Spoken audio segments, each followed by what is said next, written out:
Well, you know, fall is mum time, but I'm going to show you some different mums today. I'm with Ray Gray from King's Mums, and these are mums I haven't seen for a long time.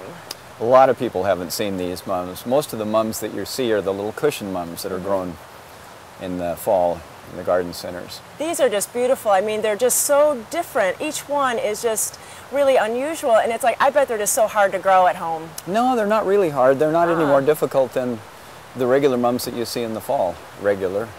Are they hardy in my yard? Am I going to have They're success? fairly hardy. They like well-drained soil. Oh, okay. One of the biggest problems with them is to have too much water, and that is a challenge in the Northwest, but we can use raised beds, we can use containers with well-drained soil. They'll withstand a lot of cold, but they won't withstand wet roots.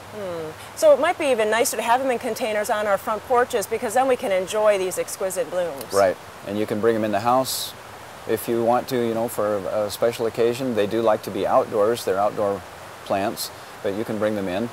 So how would we, if we wanted to make show mums, how would we get these huge flowers instead of a lot of small ones? Well, the plants are planted in the spring, and they're trained up on a piece of bamboo, and then all of the side buds are removed. So okay. As you can see, this one in the back here originally had little buds coming from each of the leaf internodes, and those were all removed to give one large bloom. All the energy goes then into that one large bloom. So would I be able to come out to a store or something to come and get them, or do you do mail order? We do mail order. We have a mail order catalog people can request. We start shipping the first week of March, and we ship through the end of June. So we have a pretty good availability during the spring.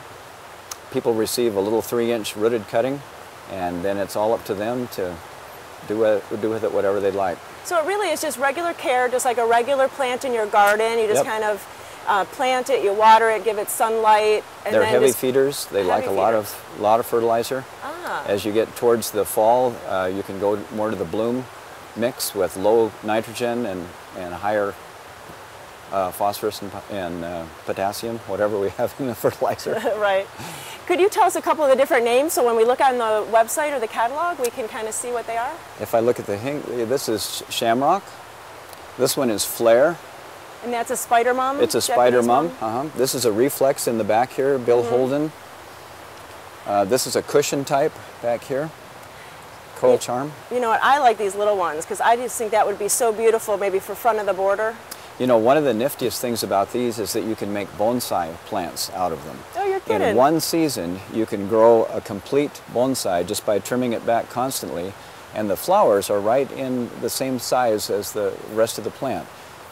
So yeah, that's quite a popular thing to do with the small blooming ones. Well, I just think that's tremendous. There's so many different varieties to choose from. If you go to Garden Time, we'll click you over to their website. You can even request a catalog. Well, thank you so much for all the information. My pleasure.